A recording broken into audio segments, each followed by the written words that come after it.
बहुत समय पहले एक छोटे से गांव में रामू नाम का एक ईमानदार और मेहनती लकड़हारा रहता था।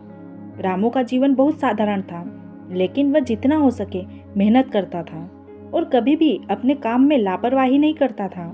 वह रोज सुबह जल्दी उठता और जंगल में लकड़ियां काटने जाता। वह अपनी कुल्हाड़ी से पेड़ काटता और उनकी लकड़ियां लेकर गांव के बाजार में बेचता था, जिससे उसका और उसके परिवार का गुजारा चलता था। रामू का एक छोटा सा परिवार था, जिसमें उसकी पत्नी और 2 बच्चे थे। घर में कोई सुविधा नहीं थी, लेकिन रामू को अपनी मेहनत पर विश्वास था और वह ईमानदारी से काम करता था।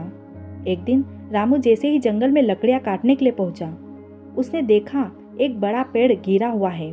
उसने सोचा कि यह पेड़ काटने में उसे बहुत लकड़ी मिल जाएगी और उसका काम जल्दी खत्म हो जाएगा। रामू ने पेड़ पर कुल्हाड़ी चलाना शुरू की, लेकिन अचानक उसकी कुल्हाड़ी फिसल गई और नदी में गिर गई। नदी की धारा तेज थी और पानी भी बहुत गहरा था। रामू परेशान हो गया, क्योंकि उसके पास केवल यही कुल्हाड़ी थी जिससे वह लकड़ियां काटता और अपने परिवार की आजीविका चलाता था। वह नदी के किनारे बैठकर सोचने लगा कि अब क्या करेगा। रामू को चिंता में डूबा हुआ देखकर आसपास के पेड़ और झाड़ियां भी जैसे शांत हो गए थे। अचानक नदी के पानी से एक प्रकाश निकलने लगा और नदी के देवता प्रकट हुए। देवता ने रामू से पूछा, तुम क्यों दुखी हो?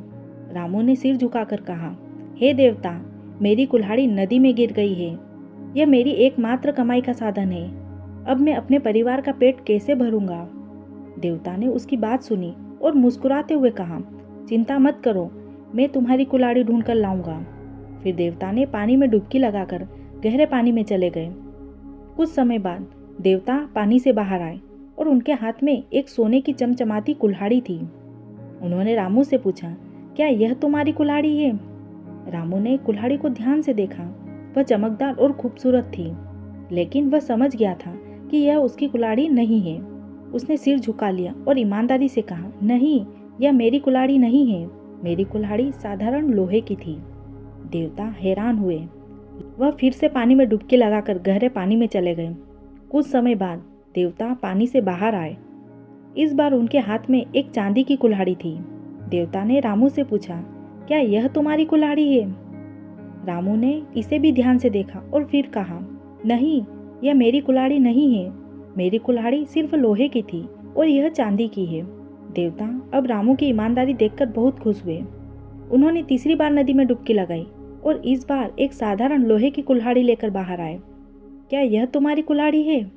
रामू कुल्हाड़ी देखकर खुश हुआ और कहा, हाँ, यह मेरी कुल्हाड़ी है जिससे मैं लकड़ियां काटता था।